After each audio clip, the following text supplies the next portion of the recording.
Roosevelt, Astor, Forbes, Yale y Harvard. Conoces los nombres. Casi nadie conoce de dónde salió el dinero. Opio para China, a escala industrial. Miles de cofres, márgenes del 400-500%, plata que fluía hacia Boston y Nueva York, millones enganchados, una economía desangrada. Dinastías norteamericanas levantadas sobre esa sangría. Luego vino el silencio. Biografías limpias, placas conmemorativas, edificios benéficos que borraron el origen. Pero quedaron rastros, manifiestos de carga, cartas privadas, libros contables, y todos cuentan la misma historia. Los traficantes que se volvieron aristocracia y moldearon instituciones que aún nos gobiernan. Hoy abrimos ese archivo oculto y seguimos el dinero. Empieza con un desequilibrio. Occidente compra té, seda y porcelana. China no quiere nada de lo que Occidente fabrica. Resultado, la plata fluye hacia China. Los cofres europeos se vacían. Se necesita un producto que China sí compre. Lo encuentran. Opio, cultivado en la India británica, refinado para fumar, prohibido en China, perfecto para el contrabando. La ley china lo veta. Los mercaderes británicos y estadounidenses no. Ven otra cosa. Márgenes del 400-500%. Compras por 100. Vendes por 500 o 600. Un negocio que convierte un barco en una mina ambulante. El riesgo es real. Si te atrapan, ejecución. Pero las cuentas mandan. Con ese margen, el peligro se convierte en costo de operación. Ahora, la logística real, no la del museo. Barcos estadounidenses más rápidos que los británicos, clippers construidos para la velocidad. El plan es simple y preciso. Zarpas hacia la India británica, cargas miles de libras de opio, apuntas a la costa china sin tocar puerto, fondeas lejos. De noche, botes chinos reman hasta el clipper, suben el cargamento, bajan plata. Transacción hecha. El barco americano se mantiene limpio en los papeles, negación plausible, y la plata regresa a Boston y Nueva York. Esto no fue un episodio, fue un sistema. De la década de 1800 a la de 1840, antes de las guerras del opio, y después. Siguió en marcha aunque millones en China ya estaban enganchados. La economía china sangraba plata. Las familias mercantes en Estados Unidos acumulaban fortunas. Con esas fortunas levantaron mansiones, museos, universidades. Y un relato oficial donde el opio casi no aparece. Visualiza la máquina completa. En un extremo, plantaciones de la India británica. En el centro, compañías que coordinan compra, refinado, flete, pagos y sobornos. En el otro extremo, rutas a fondeaderos secretos, códigos, señales nocturnas. Todo para una mercancía ilegal dentro de China. Todo para sostener el margen del 400-500%. Es industria, no aventura. La escala importa. No eran cajitas, eran cofres y toneladas movidas cada temporada. Ciclos de viaje milimetrados, tripulaciones entrenadas, capitanes pagados por éxito, redes de intermediarios chinos que sabían a quién vender y cómo mover el humo por el interior.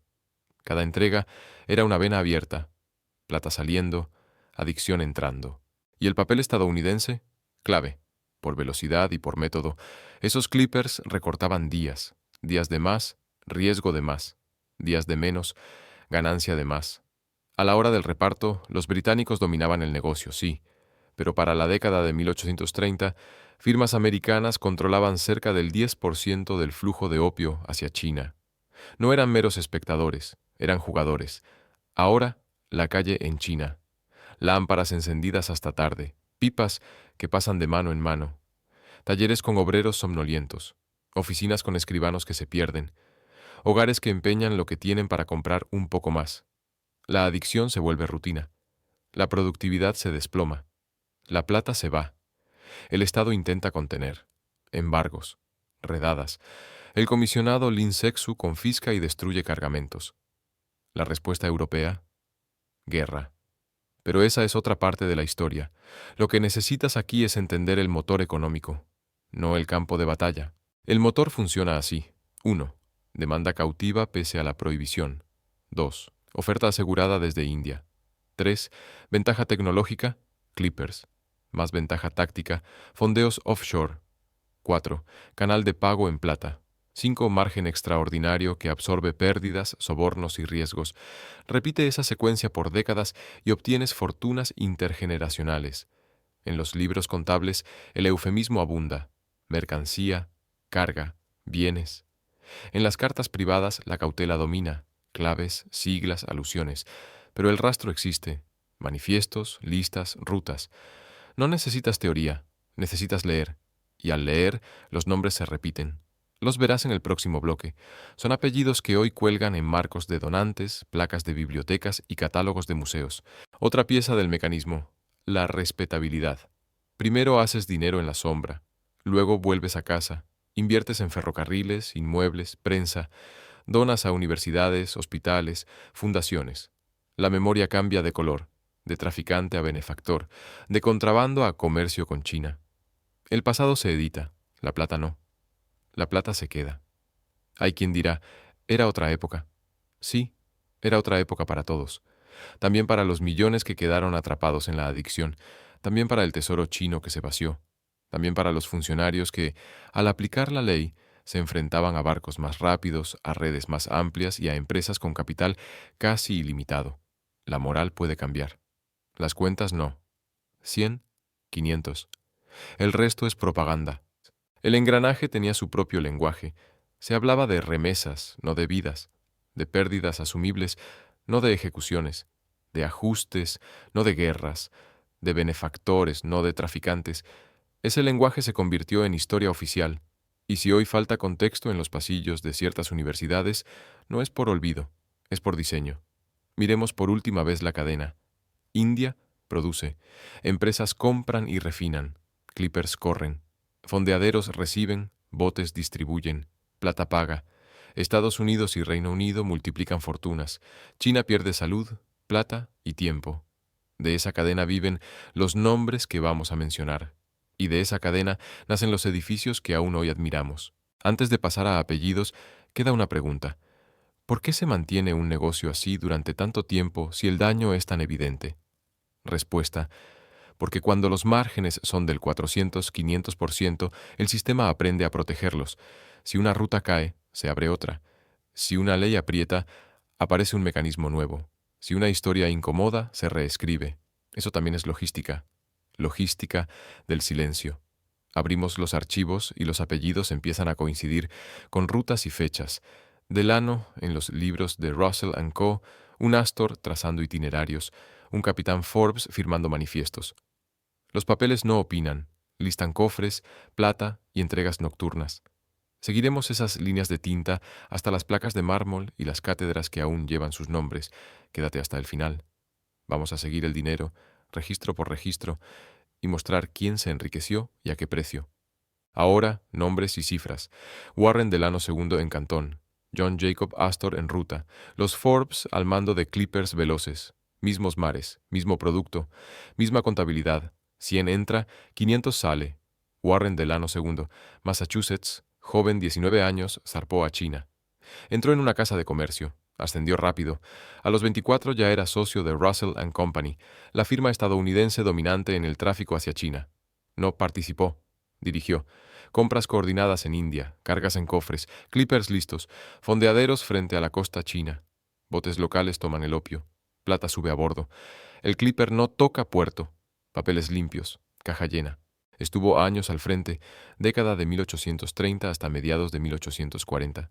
Volvió rico, muy rico.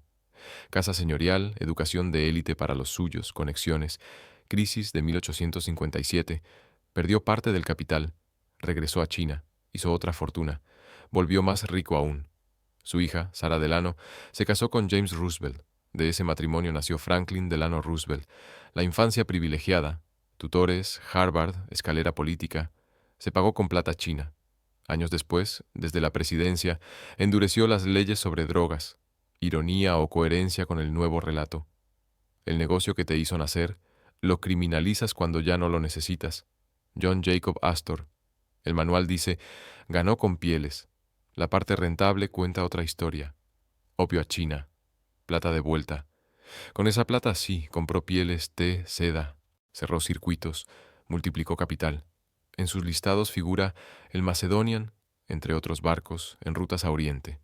La mecánica, opio turco hacia China, plata a bodega, reembarque en mercancías de lujo. El eje que hacía girar todo era el opio. Para 1840, Astor valía $20 millones, dinero de la época. Traducción simple. Patrimonio gigantesco apoyado en márgenes del 400-500%. Con ese dinero se levantaron hoteles, bibliotecas, un apellido inmortalizado en piedra. La palabra opio quedó fuera del bronce. La familia Forbes, Boston. El apellido que más tarde sería revista, primero fue Marr. Robert Bennett Forbes, capitán de Clippers. John Murray Forbes, inversionista y cerebro financiero. Ambos conectados a Russell Company. Los viajes dieron caja. La caja saltó a ferrocarriles, bancos, infraestructura. Generaciones después, medios. Así opera el lavado respetable. Mar, plata, rieles, prensa, filantropía. En los perfiles oficiales se celebra la visión empresarial.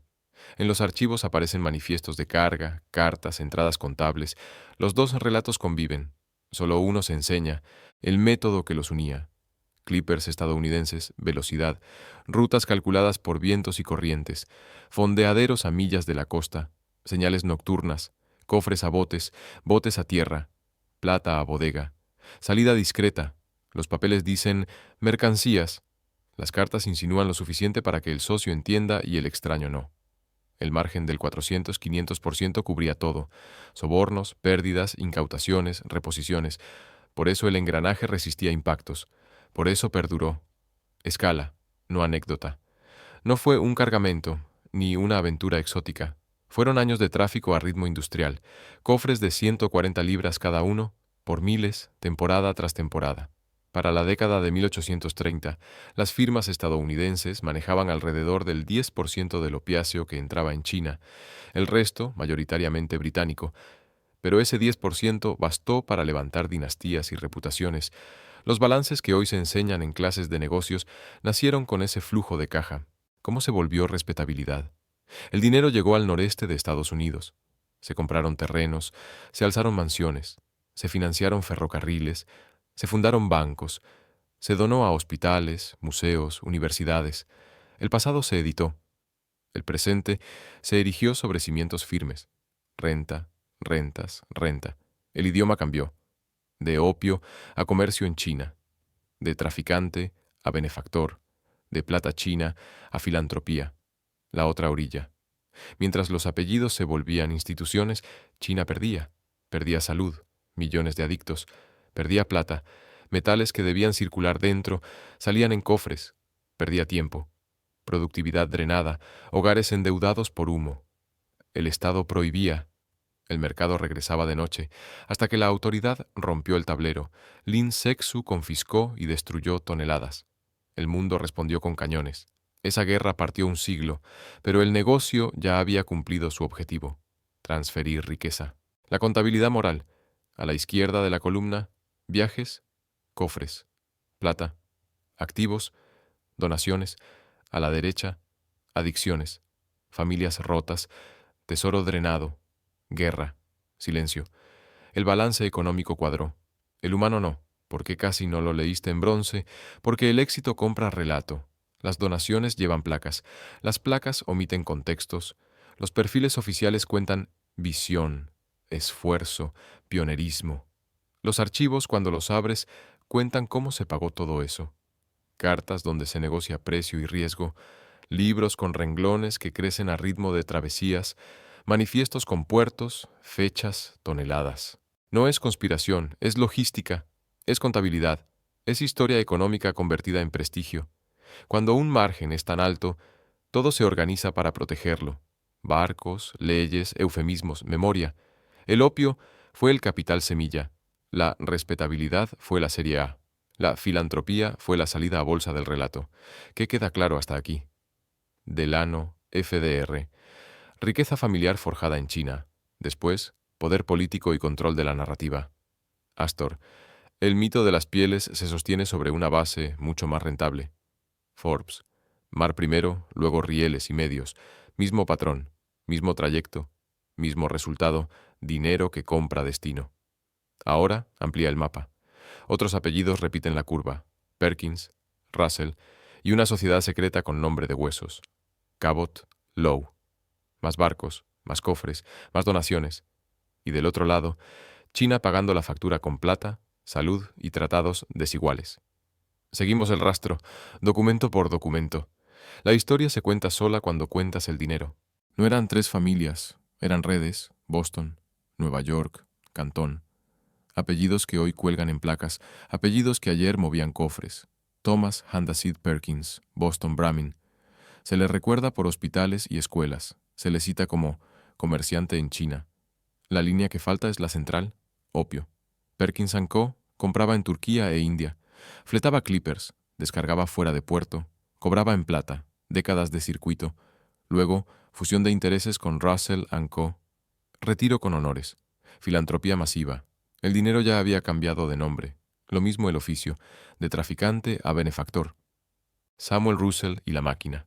1823. Russell & Company arranca en Cantón. Rápido se vuelve la firma estadounidense en China. Oficinas, agentes, capitanes, miles de cofres por temporada. Cada cofre, unas 140 libras. Suma toneladas, suma años, suma márgenes del 400, 500%. Russell vuelve a Connecticut con una fortuna. Y entonces aparece la bifurcación que casi nunca se menciona. William Huntington Russell, su primo, funda Skull and Bones en Yale. Nace el Russell Trust. Nace una tradición de élites, jueces, ministros, directores de agencias, candidatos presidenciales. Un hilo conecta Cantón con New Haven, plata china, poder doméstico. En los catálogos de Yale se habla de legado, en los archivos de cargas y rutas. Cabot, viejo linaje de Boston, nombre en calles, nombre en residencias de Harvard. El resumen oficial dice, comercio con el lejano oriente. El detalle operativo dice otra cosa, opioides que entran, plata que sale. Comprar reputación fue parte del plan. Primero ingresos extraordinarios, después donaciones extraordinarias. La narrativa cambió. Los asientos contables no. A. Lowe y la estirpe. Clippers en ruta a China. Cargas valiosas. Cajas de plata de vuelta. El hijo, Seth Lowe, llega a presidir Columbia y a ser alcalde de Nueva York. En el campus queda un edificio insigne, Lowe Memorial Library. Es piedra. También es memoria curada. El texto en bronce no cuenta el origen de la fortuna. Las bitácoras sí. La escala que no entra en un folleto. Hacia 1830, firmas estadounidenses movían cerca del 10% del opio que entraba en China. El grueso era británico. Aún así, ese porcentaje menor se convirtió en capital fundacional. Apellidos que perduran, instituciones financiadas, influencia política. No era menudeo, eran cofres por temporada, series completas. Una cadena logística con barcos veloces, bodegas, intermediarios y claves. Industria, no anécdota.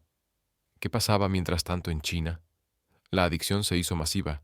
Millones de personas enganchadas, talleres a medio pulso, oficinas a medio cálculo, hogares vendiendo lo que pueden para una carga más. La plata fluía hacia afuera. La recaptura fiscal no alcanzaba.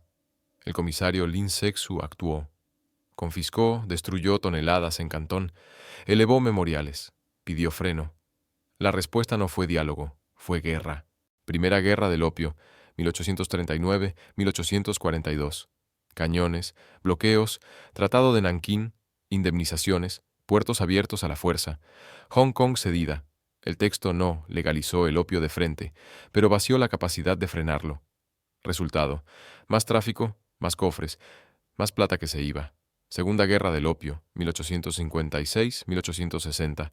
Otro giro de tuerca. Tratados aún más desiguales, más puertos, más misiones extraterritoriales. Opio legal. Y en medio del desorden, los estadounidenses hicieron lo que saben hacer: aprovechar la interrupción británica para ganar cuota, luego, con la paz, volver a escala. Este es el mapa moral que no aparece en vitrinas. En un lado, márgenes extraordinarios. Acumulación de capital. Filantropía estratégica. Cátedras y bibliotecas con apellido. En el otro, adicción extendida. Tesoro drenado. Tratados impuestos. Soberanía recortada. No es teoría, es saldo. Cómo se borró la huella. Primero cambiando el idioma, de opio a comercio, de contrabando a China Trade, de sobornos a costos. Después cambiando el enfoque. Resaltar donaciones, minimizar orígenes, aparcar lo incómodo en notas al pie. Por último, institucionalizando el olvido. Cátedras con esos apellidos, bibliotecas con esos apellidos, consejos directivos con esos apellidos. Quien controla la memoria, controla la biografía. El engranaje completo ya con nombres.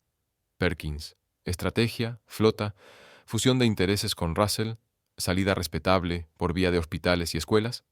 Russell, la gran firma estadounidense en Cantón, dinero que salta a New Haven a través de Skull and Bones y su trust. Cabot, poder social en Boston, capital inicial en el mismo circuito, reputación consolidada en Harvard. Lowe, Clippers y plata, el hijo al mando de Columbia, ladrillo conmemorativo que no cuenta el cómo, la aritmética que lo explica, compra donde el costo es bajo, traslado en barcos veloces, entrega nocturna fuera de puerto, cobro en plata, reinversión en activos limpios en casa, donación que lava recuerdo. Se repite año tras año, generación tras generación. El margen del 500% lo soporta todo. Riesgos, incautaciones, precios controlados en papeles. Por eso aguantó, por eso perduró. El precio para China fue sistémico, no solo adicción. Capacidad fiscal debilitada, balanza hundida, industria retrasada por shock de productividad y una narrativa nacional que hoy define un siglo, humillación. Pregúntale a cualquier estudiante chino qué significan las guerras del opio. Lo saben, lo estudian, lo repiten. Del otro lado del Pacífico, casi nadie lo cuenta así. Aquí el relato se pobló de visionarios y pioneros, allá de coerción y veneno. ¿Por qué importa hoy? Porque esas fortunas no se quedaron en cofres, se convirtieron en ferrocarriles, inmuebles, prensa, cátedras, think tanks, se convirtieron en agendas, en acceso, en carreras políticas. La semilla económica del siglo XIX floreció en poder del siglo XX, y todavía da sombra en el XXI. Lo que sigue es inevitable en la historia. Quien hizo el dinero antes define las reglas después. Primero vendieron opio a un país que lo había prohibido. Después lideraron prohibiciones para todos. Primero beneficios del tráfico. Luego prestigio de la prohibición. Ese giro no se entiende sin esta base. Ahora ya la tienes. La historia no termina con barcos y cofres. Termina con placas, edificios y leyes, con biografías limpias, con palabras nuevas para cosas viejas. Primero, el blanqueo. El dinero del opio vuelve a casa y cambia de forma. Se convierte en ferrocarriles, bancos, terrenos, luego en museos, hospitales, bibliotecas y por último en prestigio. La etiqueta oficial ya no dice opio, dice comercio con China, dice visionarios, dice benefactores. La memoria se cura, el origen se silencia. Abre un folleto universitario. Verás apellidos en mármol, verás alas enteras donadas por familias pioneras. No verás la palabra opio. En los catálogos se habla de generosidad. En los archivos se leen manifiestos, cartas, asientos contables. La versión pública es breve. La versión privada es precisa. Luego llegó la prohibición. Cuando el capital ya estaba a salvo, cuando la plata china ya se había transformado en activos respetables, el discurso giró. Principios del siglo XX, convenios internacionales, Hague Opium Convention, 1912. Estados Unidos lidera, Harrison Narcotics Act, 1914, control federal. Más tarde, marcos legales cada vez más duros. Quien ayer multiplicó su fortuna con opiáceos, hoy exige códigos y penas. El negocio que te fundó se vuelve el delito que persigues. Primero beneficio, después moral.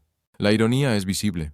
Un nieto de aquella plata, educado en colegios de élite, hereda redes, contactos, una biografía intachable. Desde el poder, firma leyes que criminalizan lo que a su familia la hizo posible. No es casualidad, es ciclo. El que hace dinero antes escribe las reglas después. El siguiente paso fue el relato. Manual de estilo del olvido. 1. Cambia el idioma. Opio por comercio, contrabando por empresa. 2. Cambia el foco. Resalta donaciones, minimiza orígenes. 3. Cambia el custodio de la memoria. Cátedras, fundaciones, patronatos. Quien financia la vitrina, elige la cartela. Pregunta incómoda. ¿Y China? Allí, las guerras del opio son núcleo de identidad. Siglo de humillación. Se enseña en cada escuela. Se recuerda en cada museo. Se habla de coerción, tratados desiguales, soberanía recortada. Aquí, casi no aparece. Aquí, el guión cambió de escena sin mostrar la cuenta. Hay una comparación que siempre se intenta evitar. Cuando el Estado tolera drogas por razones políticas y el daño se concentra en otros, llega un día en que la historia te alcanza. El siglo XX tuvo sus acusaciones y sus escándalos, investigaciones, comisiones, artículos que incendiaron portadas. Esa conversación fue posible porque hubo prensa, hubo testigos, hubo ruido. Ahora mira el siglo XIX. Empresas y clanes deliberadamente inundaron China con opio. Millones de vidas rotas, plata drenada, tratados impuestos con cañones. Y con ese dinero se construyeron instituciones que aún deciden. Aquí casi nadie se indigna porque casi nadie lo sabe. Y casi nadie lo sabe porque los vencedores cuidaron el archivo y escribieron la biografía. Volvamos a la prueba, no a la polémica. Manifiestos que listan cofres y fechas, cartas que discuten rutas, precios y riesgos, libros contables que cuadran entradas de plata con salidas de mercancía, bitácoras de clippers, fondeos, señas nocturnas, registros de donaciones posteriores y compra de inmuebles. No es teoría, es contabilidad. La evidencia no opina, enumera. El resultado fue doble. En Oriente, adicción, fiscalidad debilitada, economía frenada por el veneno. En Occidente, capital, respeto, poder. El dinero cruzó el océano. Con él, cruzó el silencio. ¿Por qué desenterrar esto ahora? Porque seguimos viviendo bajo sombras que no entendemos. Porque apellidos que ves en auditorios, alas de bibliotecas y consejos de administración no nacieron de la nada. Porque cada vez que una institución decide el programa, el canon o el presupuesto, lo hace desde una historia que no cuenta entera. Y entonces llegan las preguntas que duelen. ¿Deben las universidades reconocer de forma explícita el origen de ciertas donaciones? ¿Se deben contextualizar edificios, cátedras y placas, igual que contextualizamos otras memorias difíciles? ¿Hay espacio para reparaciones simbólicas o materiales cuando el capital fundacional proviene de una industria que arrasó a millones? ¿Quién decide cómo se cuenta y dónde se cuenta? No hablamos de cancelar el pasado, hablamos de decirlo completo, de aceptar que el prestigio también tiene contabilidad, que la filantropía puede ser un último tramo de la misma ruta, mar, plata, activos, narrativa. Hay un patrón detrás de cada vitrina brillante. 1. Exceso de rentabilidad en la frontera de la ley. 2. Conversión del efectivo en activos limpios. 3. Legitimación mediante donaciones visibles. 4. Control de la memoria institucional. 5. Normas que cierran la puerta para todos los demás. Ciclo completo. Manual de poder. ¿Y nosotros? Nos toca mirar registro por registro. Nos toca exigir contexto en los lugares que forman a quienes mandan. Nos toca preguntarnos si la historia económica que se enseña en clase empieza donde debería empezar o décadas después, cuando ya todo quedó respetable. Tal vez pienses, es tarde. Nunca es tarde para llamar a las cosas por su nombre. Nunca es tarde para leer lo que se escribió en tinta fina y se borró en letras doradas. Nunca es tarde para entender que el dinero no solo compra casas y votos, también compra recuerdos. Los nombres ya los tienes, las rutas también. Faltaba la traducción moral. No puedes levantar un panteón sobre una costa llena de pipas y cofres vacíos, sin al menos contarlo. No puedes presumir meritocracia si la carrera empezó con un barco que compraba por 100 y vendía por 500. No puedes pedir memoria para unas cosas y olvido para otras. Este no es un vídeo contra nadie. Es un vídeo a favor de la verdad completa. Porque cuando entiendes de dónde salió el dinero, empiezas a entender por qué ciertas puertas se abren solas y por qué otras no se abren nunca. Si te cambió la mirada, haz lo que el archivo no puede hacer solo. Difunde. Cuéntalo. Que no se vuelva a cerrar el cajón. Si esta historia te dio otra forma de leer el poder y el precio que otros pagaron, suscríbete. Vamos a seguir tirando del hilo. Más cartas, más rutas, más decisiones tomadas en salas con placas brillantes y silencios antiguos.